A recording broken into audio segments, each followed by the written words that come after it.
नमस्कार दोस्तों, आप देख रहे हैं UP prime news. Uttar Pradesh की सच्ची आवाज, जनता की जुबान।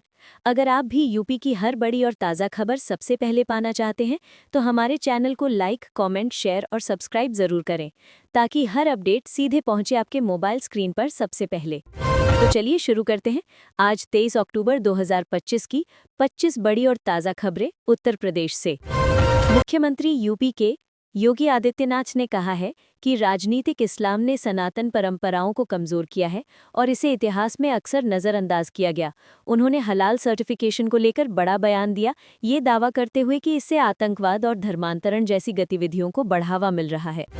यूपी सरकार ने मुख्यमंत्री आवास पर ईद मिलन समारोह की परंपरा समाप्त करने की घोषणा की है। योगी ने कहा कि अब सरकार धार्मिक संतुलन और सामाजिक समानता के नए मॉडल की ओर बढ़ेगी, जिससे किसी एक वर्ग को विशेष लाभ न मिले। विकसित उत्तर प्रदेश 2047 विजन डॉक्यूमेंट के लिए जनता से अब तक 50 लाख से ज्यादा सुझाव मिले हैं। सरकार का कहना है कि इतने व्यापक सुझाव बतौर आम जनता की सहभागिता का नया रिकॉर्ड है। इन सुझावों को 12 विभागों में विभाजित कर AI के माध्यम से विश्लेषण किया जा रहा है। उत्तर प्रदेश में पराली जलाने की घटनाओं में तेजी आई है। आंकड़ों के अनुसार राज्य में 15 सितंबर से अब तक 660 घटनाएं दर्ज की गई हैं, जो पंजाब से भी ज्यादा हैं। इस पर सख्ती दिखाते हुए मथुरा जिले में 2 अफसरों को निलंबित किया गया है। दिवाली के बाद लखनऊ का वायु गुणवत्ता सूचकांक AQI गंभीर श्रेणी में पहुंच गया है। शहर के गोमती नगर, आलमबाग और टोकटोरा इलाके सबसे ज्यादा प्रदूषित पाए गए हैं। प्रदूषण नियंत्रण बोर्ड ने लोगों से अपील की है कि क्रैकर यूसेज में संयम बरतें। मायावती ने प्रदेश में दलितों पर बढ़ते अत्याचारों को लेकर सरकार पर निशाना साधा है। उन्होंने कहा कि लखनऊ और प्रयागराज की घटनाएं बताती हैं कि प्रशासनिक सख्ती की जरूरत है। बसपा प्रमुख ने कहा कि कानून का राज हर हाल में बहाल होना चाहिए। पश्चिमी यूपी की कई खाप पंचायतों ने सामाजिक समारोहों में शराब की जगह दूध परोसने का आग्रह किया है। पंचायतों ने युवाओं से अपील की है कि वे नशा छोड़कर नैतिकता और शिक्षा पर ध्यान दें। यह अभियान सामाजिक बदलाव की दिशा में बड़ा कदम माना जा रहा है। वाराणसी में PM मोदी के संसदीय क्षेत्र में गंगा घाटों की सफाई अभियान दोबारा तेज किया गया है। नगर निगम ने अतिरिक्त कर्मी तैनात किए हैं और भक्तों से अपील की है कि पूजा के बाद फूल माला नदी में न डालें। कानपुर नगर में नए मेट्रो रूट के निर्माण कार्य में तेजी आई है। अगले वर्ष की शुरुआत तक 9 और स्टेशन शुरू किए जाएंगे। इससे यातायात व्यवस्था में बड़ा सुधार आने की उम्मीद है। अयोध्या में दीपोत्सव के बाद पर्यटकों की भारी भीड़ उमड़ रही है। होटल और धर्मशालाओं में बुकिंग फुल है, जिससे स्थानीय कारोबारियों की आमदनी में जबरदस्त बढ़ोतरी हुई है। मेरठ में पुलिस ने अवैध हथियार बनाने वाली फैक्ट्री का भंडाफोड़ किया है। छापेमारी में 25 पिस्तौल और बड़ी मात्रा में कारतूस बरामद किए गए हैं। पुलिस ने 4 आरोपियों को गिरफ्तार कर जांच शुरू कर दी है।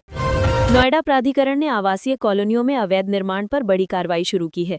कई बिल्डरों पर भारी जुर्माना लगाया गया है। साथ ही प्राधिकरण ने कहा है कि आम जनता की शिकायतों पर तुरंत सुनवाई होगी। गोरखपुर में गोरखनाथ मंदिर परिसर में सुरक्षा और निगरानी को और मजबूत किया गया है। मंदिर प्रशासन ने बताया कि त्योहारों के मौसम में हर श्रद्धालु की सुरक्षा सर्वोच्च प्राथमिकता है। प्रयागराज में संगम क्षेत्र में स्नान के लिए आने वाले श्रद्धालुओं की भीड़ बढ़ रही है।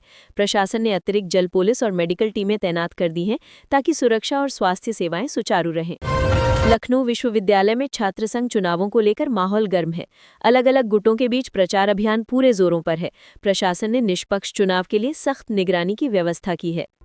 झांसी में महिला स्व सहायता समूहों को बढ़ावा देने के लिए सरकार ने नई योजनाएं शुरू की हैं। इन योजनाओं के तहत समूहों को सस्ते ऋण और मार्केटिंग सहायता दी जाएगी। मुरादाबाद में पीतल उद्योग को बढ़ावा देने के लिए निर्यात नीति में ढील दी गई है। इससे हजारों कारीगरों को नए रोजगार मिलने की उम्मीद जताई जा रही है।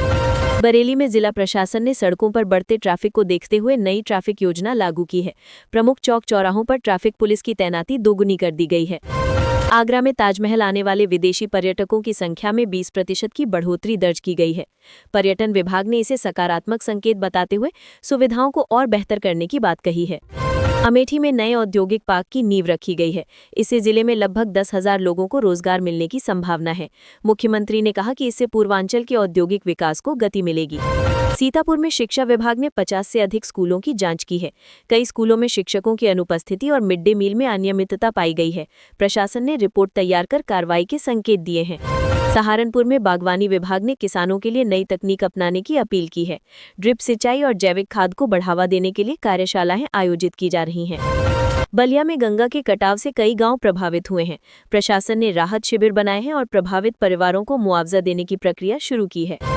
फैजाबाद में दीपोत्सव के दौरान सुरक्षा में जुटे पुलिसकर्मियों को विशेष सम्मान समारोह में सम्मानित किया गया। डीएम ने कहा कि उनकी मुस्तैदी से आयोजन सफल रहा। ललितपुर में सूखाग्रस्त इलाकों के लिए टैंकरों से पानी की आपूर्ति शुरू की गई है।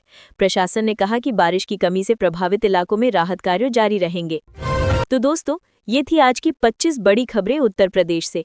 अगर आपको वीडियो पसंद आई हो तो लाइक करें, थम्स अप, अपने दोस्तों के साथ शेयर करें और चैनल को सब्सक्राइब करें ताकि आपको मिलती रहे हर बड़ी खबर सबसे पहले, सबसे सच्ची, सिर्फ यूपी प्राइम न्यूज़ पर।